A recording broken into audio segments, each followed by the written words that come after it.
রোজা রাখার অনেকগুলো উদ্দেশ্য আছে। এখানে প্রধান উদ্দেশ্যগুলো বলছি। 1 নম্বর হচ্ছে আল্লাহ সুবহানাহু ওয়া তাআলার সন্তুষ্টি অর্জন করা। 2 নম্বর হচ্ছে তাকওয়া অর্জন করা। তাকওয়া অর্জন করতে হবে, তার মানে আল্লাহকে মানা, ধার্মিকতা, ন্যায়নিষ্ঠতা। আর এভাবে বলা যায় যখন তাকওয়া অর্জন করবেন, তাকওয়ার উপরের স্তরে যাবেন, তখন অটোমেটিক্যালি আল্লাহর সন্তুষ্টি অর্জন করবেন। তাহলে প্রথম উদ্দেশ্যটা দ্বিতীয়টার মধ্যে পড়ে।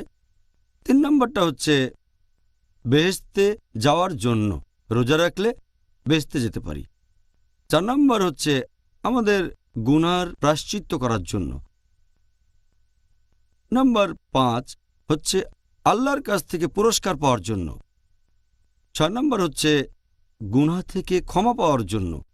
যদি রোজা রাখি আল্লাহ আমাদের গুনাহ ক্ষমা করে দেবেন।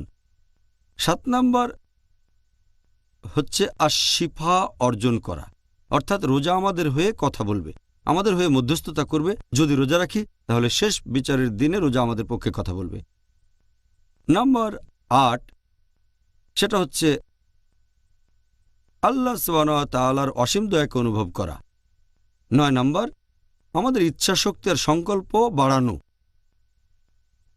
10 নম্বর হচ্ছে ভালো কাজের সওয়াব অর্জন। 11 নম্বর হচ্ছে আরও সৎ হওয়ার চেষ্টা।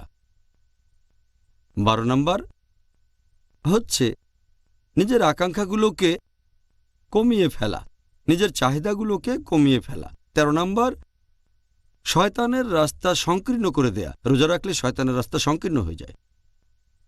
14 নম্বর এটা ঢাল হিসেবে কাজ করে। রোজা হলো মুমিনদের জন্য ঢাল। 15 নম্বর হচ্ছে মিথ্যে কথা থেকে বিরত থাকা।